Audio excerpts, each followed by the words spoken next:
오늘은 요한계시록 6장이 되겠습니다. 교재에는 9661페이지 주의 권세에 대한 이상.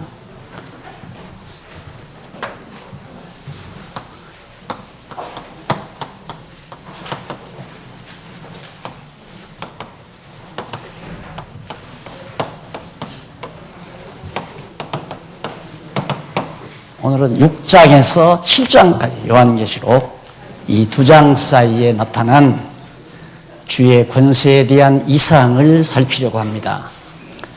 우리 지난 시간에는 주의 영광에 대한 이상을 봤죠. 아시아 7교회가 극심한 로만 캐토릭이 아니라 로마 제국으로부터 극심한 핍박과 학대를 받으면서 사도들이 막 죽어가고 목 잘라 죽임을 당하고 돌에 맞아 죽고 집사들이 또 사도들이 감옥에 gat히고 이런 어려운 일을 경험하면서 아시아 사도 바울이 고생하면서 복음을 전한 아시아 7교회 성도들은 신앙이 흔들리기 시작한 겁니다. 그래서 마지막으로 살아남은 예수님의 제자 사도 요한을 하나님께서 반모섬으로 피신시켜 놓고 반모섬에서 부활 승천하신 예수 그리스도가 얼마나 영광 가운데 계신가를 이상으로 보고 그 사실을 아시아 7교회에 보내주도록 한 겁니다. 오늘 배우는 말씀은 영광만이 아니라 부활 승천하신 예수 그리스도가 보좌에 앉아 계셔서 어떤 권세를 가지고 있는가를 알려주고 있는 내용입니다. 왜 그러느냐면 교회는 다 쓰러져 가는데 엉망진창이 되어져 가는데 왜 승천했다는 예수님은 아무런 대책도 세우지 않는가? 성도들은 너무너무 답답하지 않을 수 없습니다. 능력이 없다는 얘기인가? 이 땅 위에 살아계실 때 능력 없어서 로마 제국주의자들에게 또 사내들인 공의원들에게 붙들림 당해서 정말 쓸쓸하게 고독하게 십자가 형틀에서 매달려 죽으시던 그리스도의 무능한 모습을 연상하지 않을 수가 없죠. 그런 무능하신 권세가 없으신 예수님이 지금도 권세가 없어서 지상의 교회가 다 엉망진창이 돼가는데도 가만히 계신다는 말인가? 얼마나 궁금하고 답답했겠습니까? 그래서 예수님께서는 보좌에 앉아 계신 예수님께서는 사도 요한에게 아니다. 나 엄청난 권세를 가지고 있다. 한번 봐봐라. 하는 것이 오늘 여러분들에게 소개할 6장과 7장 내용입니다. 대단합니다. 하나님 예수 그리스도의 권세가 대단합니다. 그런데도 지상에서 모진 학대와 핍박을 당하는 교회를 모른 척 하시는 그리스도의 모습을 연상하시면서 우선 첫 번째로 만물을 주관하는 권세 6장에 나옵니다.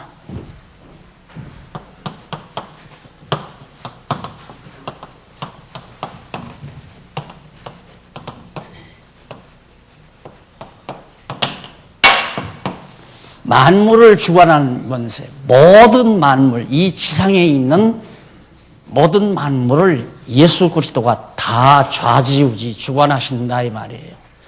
이런 이상을, 그런 환상, 그런 모습을 사도 요한을 통해서 보여주면서 이 본 것을 그대로 아시아 7교회에 편지로 보내주라는 부탁을 받고 사도 요한이 기록한 것입니다. 우선 이렇게 주님의 권세에 대한 근거는 우리 교재 9661페이지 중간쯤 보시면 그 1번, 한쪽 가로 1번 나오기 이전 문단입니다.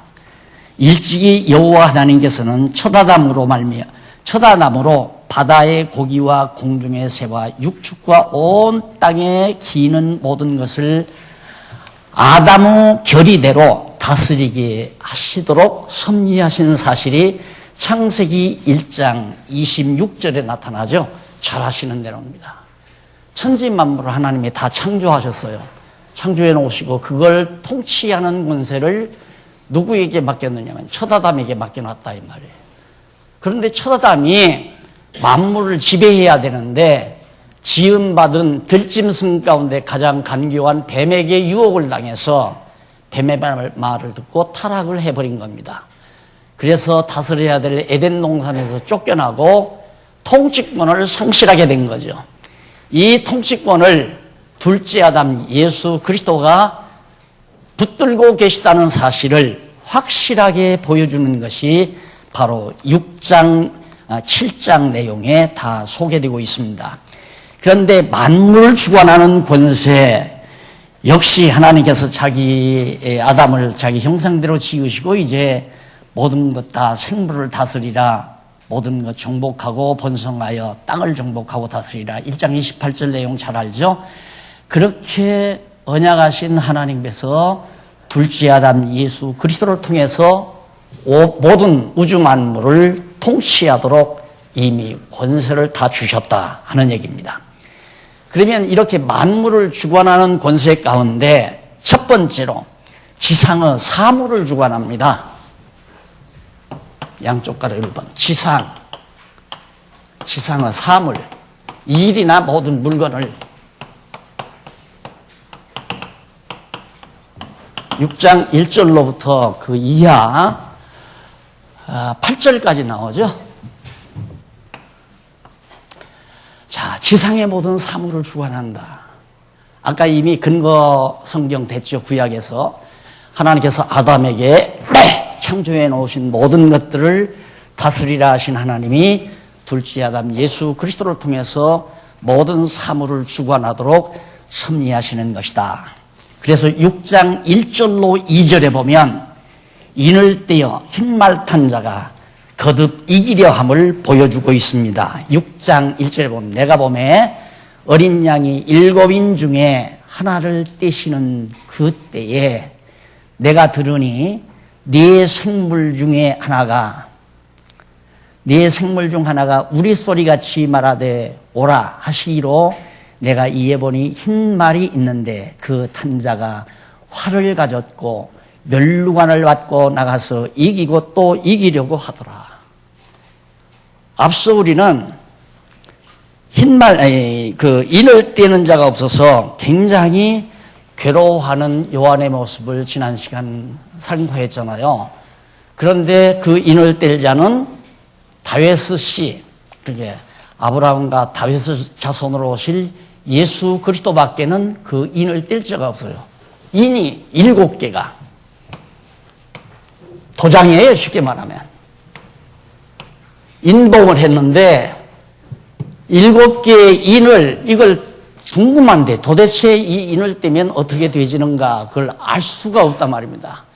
그걸 알고자 해서 이것을 떼으면 쓰겠는데 아무도 뗄 자가 없는데 오직 한 분 예수 그리스도만이 이 인을 뗀다는 얘기입니다. 그래서 첫 번째 인을 예수 그리스도가 딱 뗀 거예요. 그런데 그 인을 떼자마자 흰 말 탄 자, 하얀 말을 탄 자가 툭 튀어나옵니다. 왜 튀어나오는가? 이기고 또 이기려고 나오더라 그 말이에요. 그러니까 얼마나 대단한 권세를 가지고 있습니까? 한 번 이기는 것도 쉽지 않은데 2번 거듭 이기려고 나온다 그 말이에요. 그걸 예수님이 인을 안 떼면 그런 권세가 나타날 수가 없죠. 예수님이 인을 딱 떼니까 흰 말 타고 나타나는 자가 이기고 또 이기려고 나오더라. 그 흰 말은 승리와 영예를 상징하는 내용이죠. 흰 말은 승리를, 특히 승리와 기쁨을 주관하는 권세예요. 승리하면 즐겁잖아요. 이게 승리를 아무나 하는 게 아니에요. 전쟁이 벌어졌다. 쉽게 말해서 우리가 그래서는 안 되지만 이스라엘과 아랍 국가들과의 전쟁이 일어났다. 누가 이기는가? 정한 대로 이기잖아요. 이스라엘이 이기게 되죠. 우리는 다 알잖아요. 왜 이긴다 이 말이에요.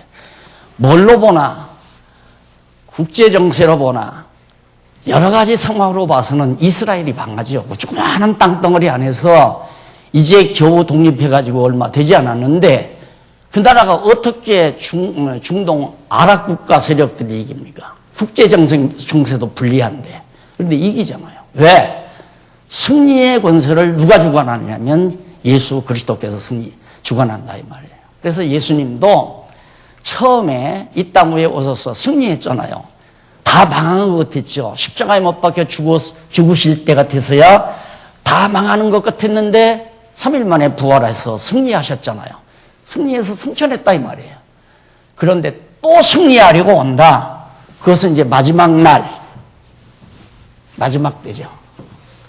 예수님께서 십자가에 못 박혀 죽으시고 부활 승천해서 승리했잖아요. 이기고 또 이기려고 오신다 이 말이에요. 재림 때.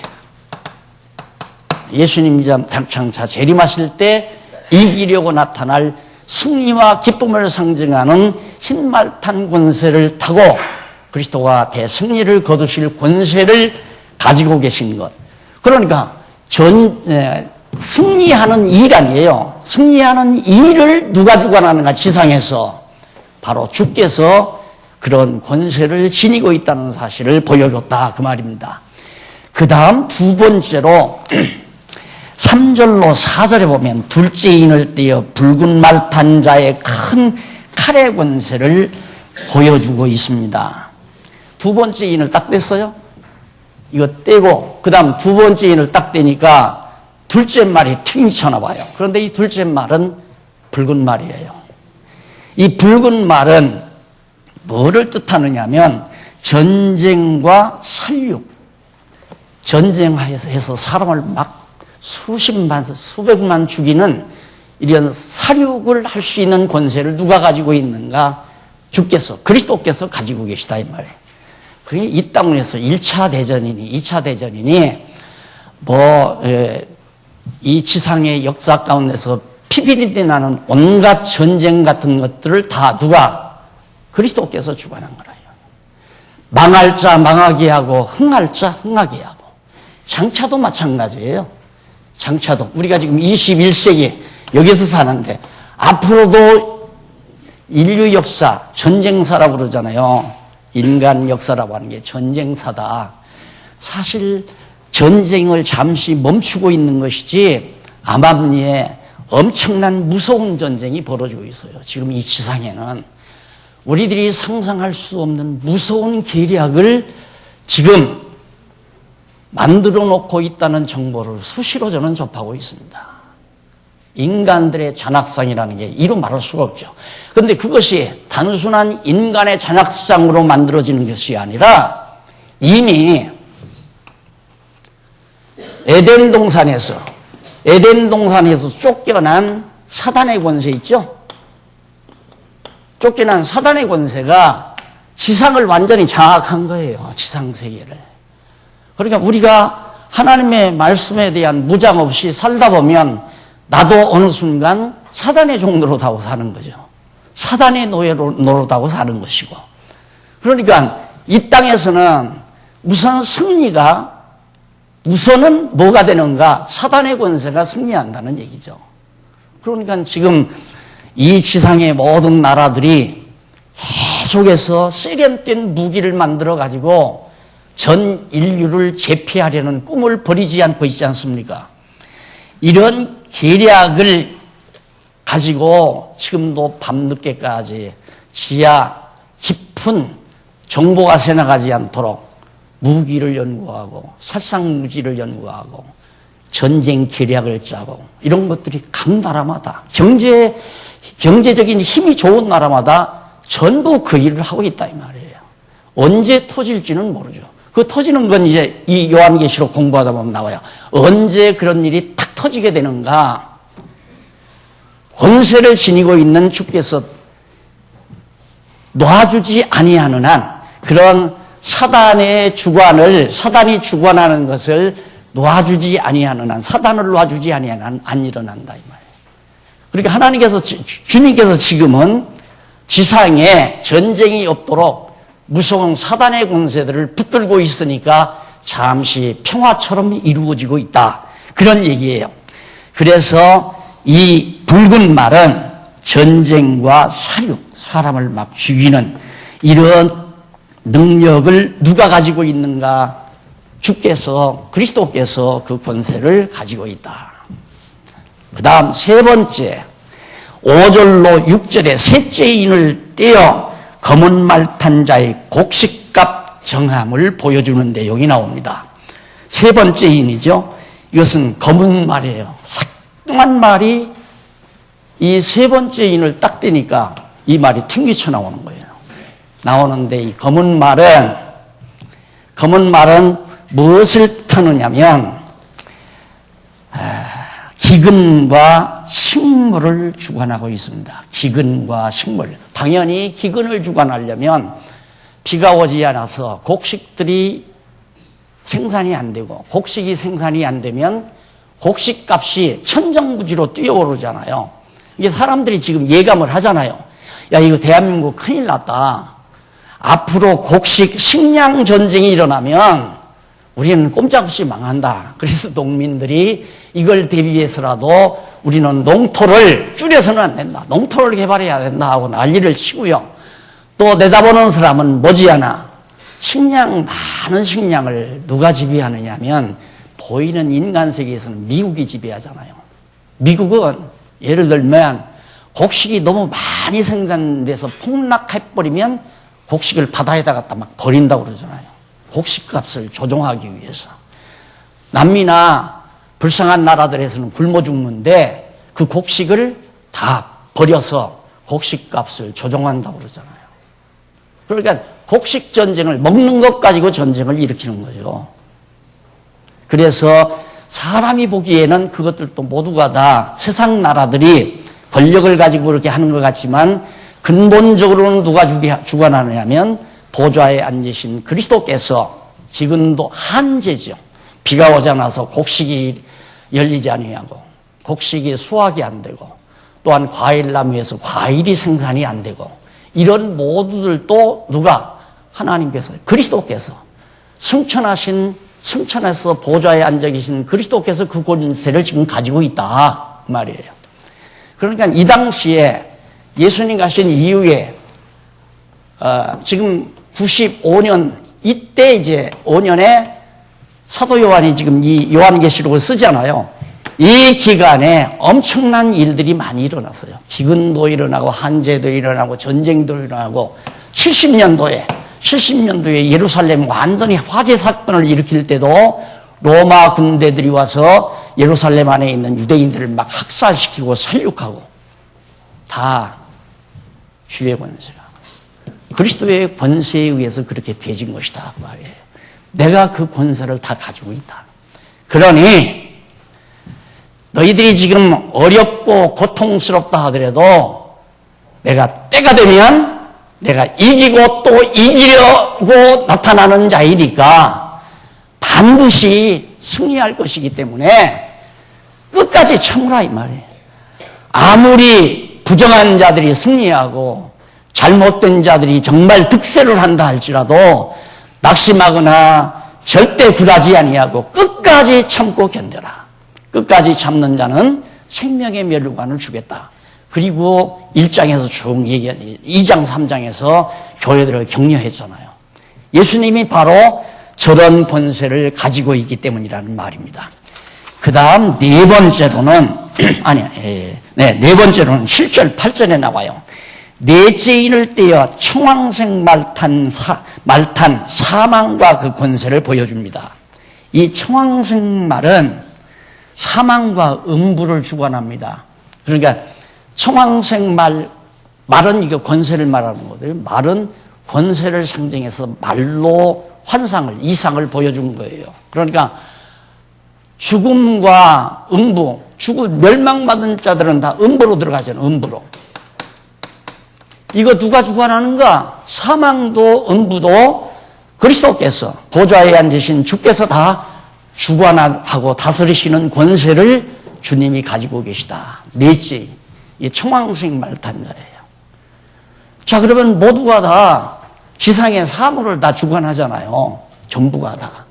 이기고 또 이기는 일도, 또 붉은새, 이거 전쟁과 살육도, 기근과 식량도, 먹고 사는 식량도 다 주께서 주관하고, 그 다음 마지막으로 죽음과 사망, 음부도 주께서 다 그리스도께서 주관해 가신다. 그분이 진정한 교회의 머리가 되신다는 말입니다. 그래서 우리가 당당하게 살 수 있는 거 아니에요. 고달퍼도, 때로는 억울해도, 때로는 힘들어도 우리를 이 지상에 놔두시고 당신의 몸된 교회를 세우신 머리 되신 그리스도, 이런 대단한 권세를 가지고 계신 그리스도가 살아서 하늘 보좌에 앉아 계시다는 이 확신 때문에 참고 견디며 살아갈 힘을 얻는 것입니다. 다음 두 번째입니다. 지상의 사물만 그렇게 주관하는가? 아니에요. 이 지상에서 일어난, 그 다음 넘기셔서 한번 보십시다. 두 양쪽가로 입은 시기와 천체를 주관하는 9668페이지 나오죠, 중간에. 시기, 천체, 하늘의 달과 별과 해, 천체, 은하계, 뭐 이런 천체를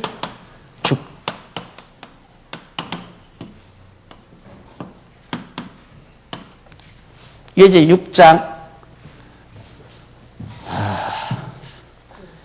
8절로 17절. 8절이에요. 어디? 예, 9장, 죄송합니다.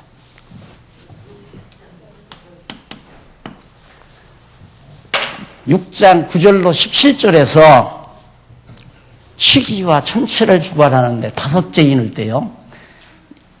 예수님께서 다섯째 인을 떼요. 순교자들의 기도가 응답된 것을 보여줍니다. 다섯째 인을 딱 떼니까 어떤 장면이 나오느냐 하면, 예수님 당시에 스데반과 같이 또 야고보처럼 목 베어 죽이고 스데반처럼 돌에 맞아 죽고, 예수님도 물론 죽으셨지만은 많은 성도들이 예수 믿는 것 때문에 죽임을 당하고 감옥에 갇히고 고통을 당했다 이 말이에요. 이 영혼들이 하늘 보좌에 가서 주님 보좌 옆에서 기도를 해요. 우리의 억울함을 언제나 갚아주겠느냐. 얼마나 억울하겠어요. 잘못한 일도 없는데, 예수 믿은 죄밖에 없는데, 예수가 틀림없이 죽었다가 부활하셨으니까 스데반이 목숨 내걸고 너희가 십자가에 못 박아 죽인 예수 부활하셨다, 그 말했다고 돌로 막 때려 죽였잖아요. 야고보도 칼로 목을 잘라 죽여버리고. 그러니 얼마나 억울하냐 말입니다. 그러니까 보좌에 계신 주님 앞에 이들이 간절히 기도를 해요. 언제나 우리의 원한을 좀 풀어주렵니까? 억울합니다. 답답합니다. 언제나 풀어주시겠습니까? 라고 기도를 하는데, 그것이 6장 9절에 나타나요. 한번 9절 읽어볼까요? 다섯째 인을 떼실 때에 내가 보니 하늘의 말씀과 저희의 가진 증거를 인하여 죽임을 당한 영혼들이, 순교자들의 영혼들이죠, 제단 아래에 있어 큰 소리로 불러가로되 거룩하고 참되신 대주제여, 땅에 거하는 자들을 심판하여 우리의 피를 신원하여 주지 아니하시기를 어느 때까지 하시려나이까. 우리 핏값을 좀 갚아주십시오. 억울하게 흘린 우리 핏값을 언제까지 이 핏값을 좀 안 갚아주시겠습니까? 하고 하소연하니 각각 저희에게 흰 두루마기를 주시며 가라사대 아직 잠시 동안 쉬되 저희 동무들과 형제들도 자기처럼 죽임을 받아 그 수가 차기까지 하라 하시니라. 예, 좀 기다려라 그 말이에요. 그리고는 너희들은 내가 피로, 예수 그리스도의 피로 깨끗하게 빤 두루마기, 하얀 두루마기, 세마포 옷이죠. 그걸 다 주면서 기다려라. 왜냐하면 이때니까 아직도 앞으로 가깝게는 132년에서 135년, 이게 이제 예루살렘이 다 망할 때 아니에요. 예루살렘의 성이 완전히 초토화될 때거든요. 그때까지 얼마나 많은 사람이 또 죽임을 당할지 모른다고 말해요. 근데 그 숫자가 정해져 있어요. 순교 당할 숫자가 정해져 있으니까 그 수가 찰 때까지 억울하고 답답하지만 참고 기다려라. 뭘 주관해요? 시기를 주관하죠. 서둘며 살 것 없어요. 바쁘게 서둔다고 해서 앞서가는 것도 아니고, 서둘지 않는다고 해서 뒤서가는 것도 아니고, 때가 되면 될 일이 되게 돼 있다 이 말이죠. 하나님 우리 핏값을 갚아달라고 사정하지 않아도 선교자들의 수가 찬다면은 너희들의 억울함을 내가 다 신원해 줄 것이다. 그 때를 주관하잖아요. 그것이 다섯째 인을 떼실 때에 되어진 일입니다. 넘어가서 여섯째 인을 떼실 때 12절로 17절로 여섯째 인을 떼어 천지와 모든 권세의 순환을 보여주는 내용입니다. 자, 거기 12절 내가 보니 여섯째 인을 떼실 때에 큰 지진이 나며 해가 총담같이 검어지고 온 달이 피같이 되며 하늘의 별들이 무화과처럼 다 태풍에 흔들려 선 과실이 떨어지는 것 같이 땅에 떨어지고 막 별들이 우수수 다 떨어진다 이 말이에요. 달은 핏빛같이 어두워지고 태양은 검어지고 그리고 다 하늘은 종이축처럼 말리는 것 같이 떠나가고 각 산과 섬이 제자리에서 옮겨지고 완전히 천지개벽이 일어난다 이 말이에요. 그런 권능이 누가 가지고 있는 거야? 그리스도께서 지금 가지고 있다 이 말이에요. 내가 능력이 없고 권세가 없어서 너희들이 지금 핍박당하는 것을 보고 가만히 있는 게 아니다. 예수님 지난번에도 말씀드렸죠. 베드로가 성질이 급해서 칼을 가지고 말고의 귀를 자르니까 칼 쓰는 자 칼 망한다. 칼 걷어들여라. 내가 지금이라도 하늘의 영들을 불러들이면 이들을 싹 완전히 다 제패할 수 있다. 할 수 있는데도 안 하는 힘. 왜 안 하는가? 정한 때가 돼야 하니까. 시기가 돼야 되는 거예요. 언제라도. 하나님의 일은 하나님이 정한 때가 되면 이루어지는 거고 하나님이 할 수 있는 것은 땅만이 아니라 지상에 있는 사물만이 아니라 하늘 모든 천체도 우주도 은하계도 모두 다 좌지우지할 수 있는 권능을 예수 그리스도가 가지고 있다. 그것을 지금 여기에서 보여주고 있는 겁니다. 그렇게 되면 그 당시에 이 지상에 있는 막 하늘이 움직이고 산이 옮겨가고 막 별들이 떨어지고 이렇게 되면 이 지상에서 권좌를 누리고 영화를 누리던 대단한 힘 있는 권력자들이 사나 무너져서 나를 좀 가리워다오. 두려워서 못 살겠다. 사나 나의 피신처가 되다오. 제발 산덩어리가 무너져서 자기를 덮어줬으면 좋겠다 이 말이에요. 얼마나 두려운지. 이런 일들이 일어날 수 있도록 권세를 지니고 있는 분이 하늘 보좌에 승천하셔서 하늘 보좌에 앉아 계신 그리스도가 가지고 계시다. 그 다음에 이제 두 번째로 권세는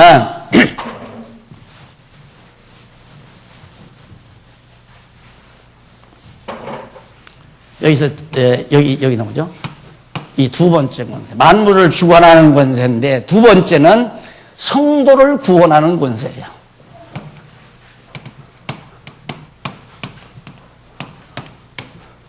구원하는 권세. 이게 바로 7장이죠. 딱 맞잖아요. 주의 권세에 대한 이상인데 6장에는 만물을 주관하는 권세를 보여주고 7장에는 성도들을 구원하는 권세를 보여주는데 먼저 성도 중에 누구를 구원해 주는가? 먼저 구원해 주는 자가 바로 야곱의 자손을 구원해 줍니다.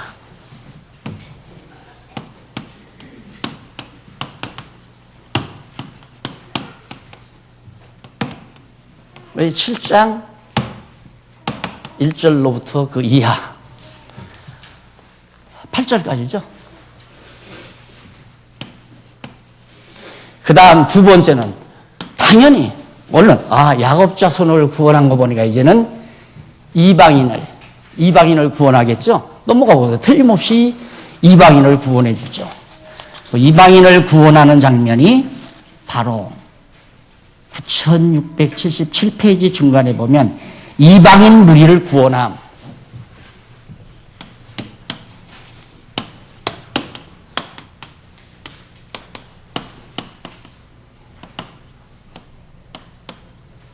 (7장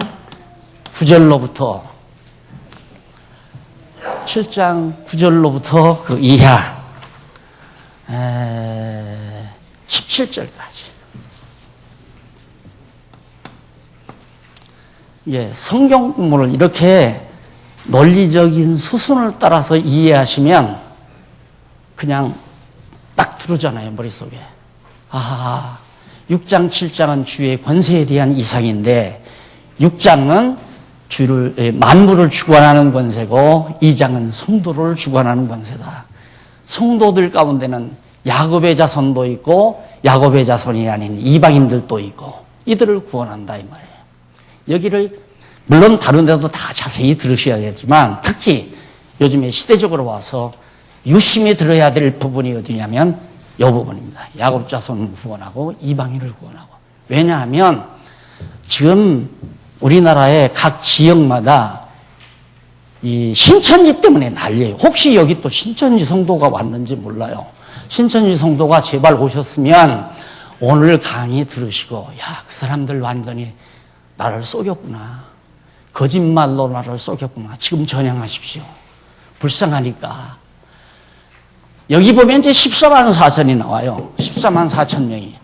그 14만 4천 명이 이제 어디입니까? 7장 1절로부터 조금 보실래요? 조금 보면 이 일 후에 내가 네 천사가 땅 네 모퉁이에 선 것을 보니 땅의 사방의 바람을 붙잡아 바람으로 하여금 땅에나 바다에나 각종 나무에 불지 못하게 하더라.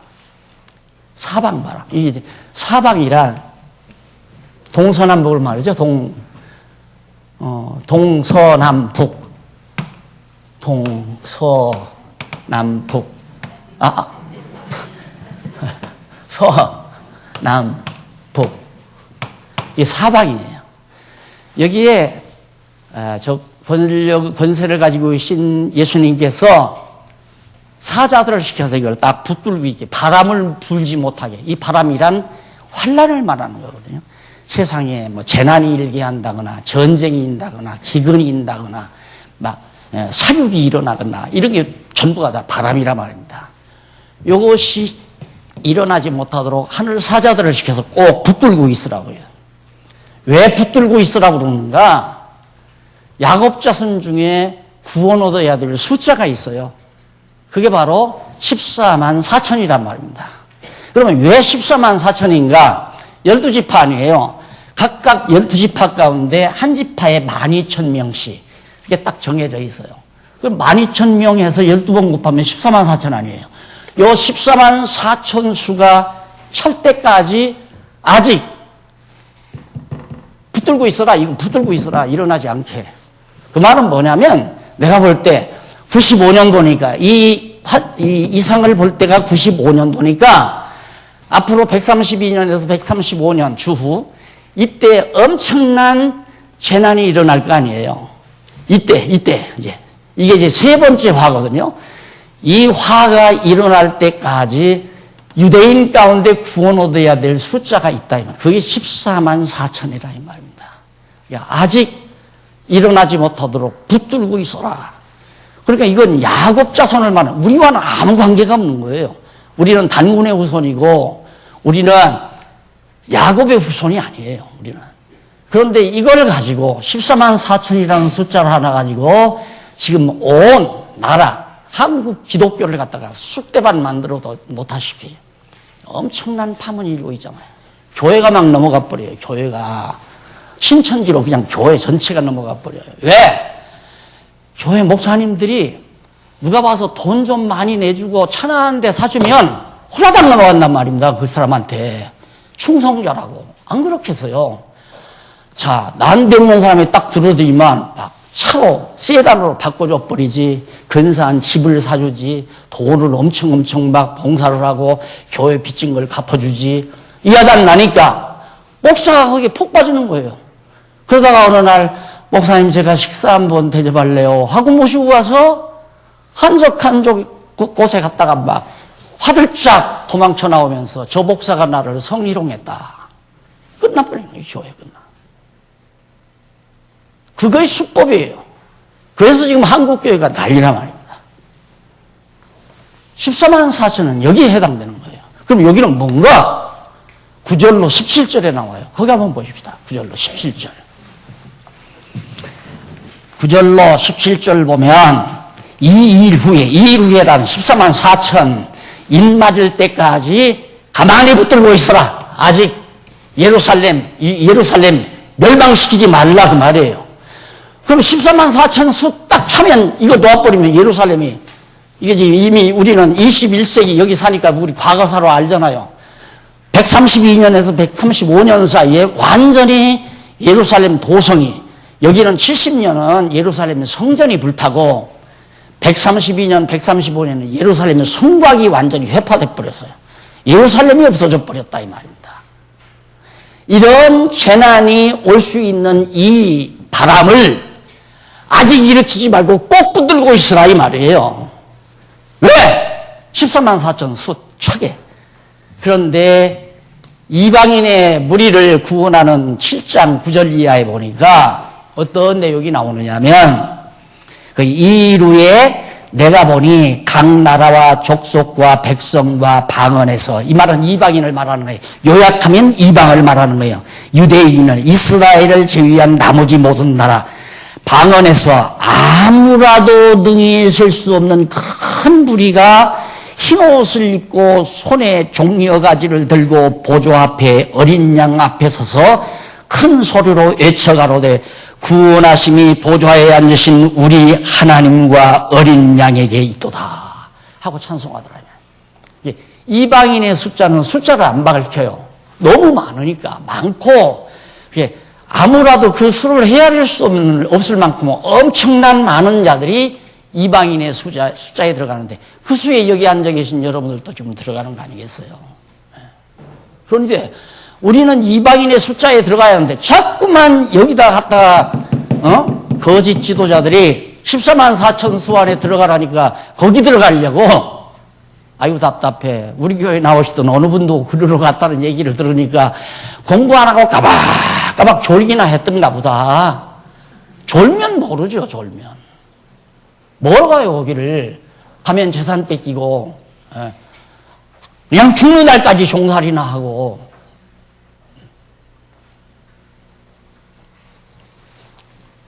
우리는 14만 4천 안에 들어가면 안 돼요. 일이 들어가요.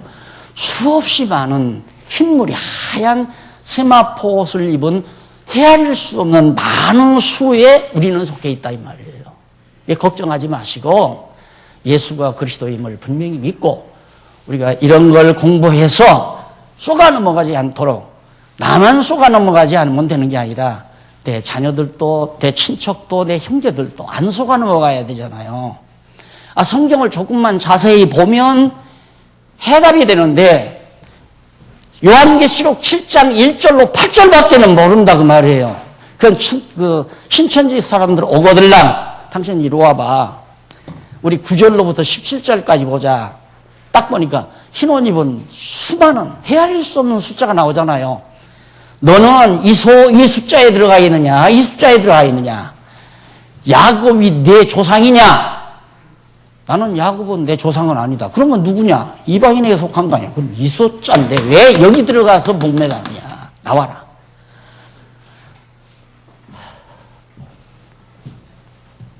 모두가, 자, 그러니까 진리를 사랑치 아니하는 자에게 거짓 영을 보내고 거짓 지도자를 보내가지고 거짓을 믿게 해요. 진리를 사랑하지 아니하면. 여러분 신앙생활하면서 제일 겁난 게 뭐냐면 진리를 도외시하는 겁니다. 진리란 뭐예요? 성경 말씀 아니에요? 성경 말씀을 탐독하고 공부하는 일을 도외시하면 거짓 영이 와요. 거짓 영. 하나님께서 거짓 영을 보내요. 그래서 거짓 것을 믿게 만들어요. 거짓 것을 믿게 만들어서 가서 거짓 지도자들의 죽도록 고생하면서 종살이하게 만든다 이 말입니다. 그것이 교회사 2000년 교회사를 봐도 틀림이 없습니다. 한국교회가 요즘 이단 때문에 많은 거짓 진리 때문에 고생하는 이유는 한국교회가 강단에서 성경을 안 가르쳤어요. 성경을 안 가르쳤어요. 여러분들은 성경 몇 구절 읽고 그 얘기하면 그거 다 성경인 줄 알지만 여러분 내가 지금 벌써 6장 7장 하잖아요. 1시간 동안에. 그걸 하는데도 이게 바쁘잖아요. 2장을 성경대로 말하는데도. 그런데 선어도덕 구절 읽고 그냥 이 얘기 하다 보면 성도들은 성경을 모르는 거죠. 모르니까 다 쏘가 넘어가잖아. 근데 거기 가보니까 와 요한계시록 7장 1절로 8절을 딱 읽고 봐라. 숫자 차한다. 숫자 차면 이거 동서남북 이 논 사람들이 놔버리면 환란이 일어난다. 그 안에 들어라 그러니까 몇 달 안 돼가지고 그냥 적극적으로 나와서 전도를 한다니까요. 거기는 몇 달 안 돼가지고. 그래서 내가 늘 안타까워하는 게 나는 어떻게 30년 동안 가르쳤는데도 전도자가 이렇게 안 나오나 이런 생각 참 많이 해서 요즘에는 가르치는 스타일이 달라졌잖아요. 완전히 달라졌죠. 가르치는 스타일이. 이게 맞는 거예요, 여러분. 이렇게 해야 성경을 정확하게 안단 말입니다. 사람 말이 없잖아요. 사람 말이, 인간 말이 없잖아요. 성경 말씀만 확인을 해야죠. 이래서 우리 장안중앙교회가 진리반석위에 견고하게 토대가 놓여져서 이 거칠고 험난한 세상 무엇이 진리고 무엇이 옳은지를 분별 못하고 방황하는 수많은 영혼들 있지 않습니까? 그쪽으로 갈 필요는 없죠. 얘기를 하다 보니까 나갔습니다만은 어쨌든 7장 자체가 이방인의 구원까지 7장 1절로 3절 사망 바람을 붙잡아 마치 인을 칠 때까지 가만히 서라. 그리고 이마에 인을 받은 이스라엘 지파 자손들은 수가 14만 4천. 그 다음 9677페이지 중간에 이방인의 무리를 구원하는 장면이 나오는데 9절로 17절까지인데 9절로 10절까지는 넘어가서 보세요. 넘어가서 78페이지 9절로 10절 구속받은 이방인의 무리가 보좌와 어린 양 앞에 찬양하는 내용이 나오죠. 예수님이 승천하기 전에 제자들에게 성령이 너희에게 임하시면 너희가 권능을 받고 유다는 여기죠. 야곱 자손의 유다와 사마리아 이방인의 사마리아와 예루살렘과 유다 이게 야곱 자손이에요. 그다음 사마리아와 땅끝까지 이방인의 무리예요. 까지 내 증인이 될 것이다. 그렇게 약속하시더니만 정말 예수님이 이렇게 야곱의 자손을 14만 4천 구원하고 이방인의 무리를 구원하는 무수한 이방인들을 구원하는 역사를 예수님께서 약속하신 대로 당신의 권세로 당신의 능력으로 이끌어가는 모습을 요한계시록 6장에서 7장까지 이루시는 것을 여러분들이 성경을 통해서 확인했죠. 자, 거기 엎드려서 이방인들이 우리를 구원할 자는 오직 예수 그리스도 당신뿐입니다 하고 막 찬양을 하는 장면을 환상으로 이상으로 보여준 것이 바로 7장 17절까지 큰 환난에서 나오는 피론 입은 자들, 큰 환난에서 나오는. 그러니까 자, 여기서도 이방인들이 구원했잖아요. 예수님 승천한 다음에 벌써 바울이 이방으로 가잖아요. 가서 로마까지 가고, 그리고 21세기 지금도 이방인으로 중국으로 인도로 동남아로 중앙아시아로 막 지금 복음이 전해지잖아요. 왜? 수많은 이방인의 무리를 구원하기 위해서. 그래서 그 구원의 숫자가 하나님은 아시잖아요. 이방인 가운데 몇 명을 구원해야 되겠다. 그 수가 딱 차면 그 다음에 유대인의 구원 시대가, 유대인들이 민족적으로 예수를 믿는 시대가 오고, 그 시대가 지나면 예수님이 오셔서 이 땅 위에 천년 왕국을 세워서 친히 선교자들의 영들과 함께 천년 동안 다스리시는 놀라운 계시를, 놀라운 역사를 마지막 베풀어가는 모습이 요한계시록 마지막 부분에 나타나 있습니다. 그 부분을 차례로 하나하나 여러분들에게 소개해드리기로 약속하고 오늘 7장 17절까지 말씀을 드렸습니다. 다음은 제3절 주의 진노와 심판입니다. 계시록 8장에서 16장까지, 그러니까 8장과 9장만을 집에서 예습하고 오시면 대단히 감사하겠습니다. 기도하십시다. 자비하신 아버지 하나님, 살아계셔서 지금도 우주와 만물을 지배하시며 다스리시는, 그리고 모든 역사와 인류를 통째로 주관하시는 전능하신 주님의 권세를 확인했습니다. 우리 나약한 것 같지만 머리 드신 우리 주님의 권세를 믿고 이 세상 당당하게 살아가게 하시옵소서. 불의가 설령 세상에서 승리한다 할지라도 낙심하지 말고 참게 해 주시옵소서. 예수님 이름으로 기도드립니다. 아멘.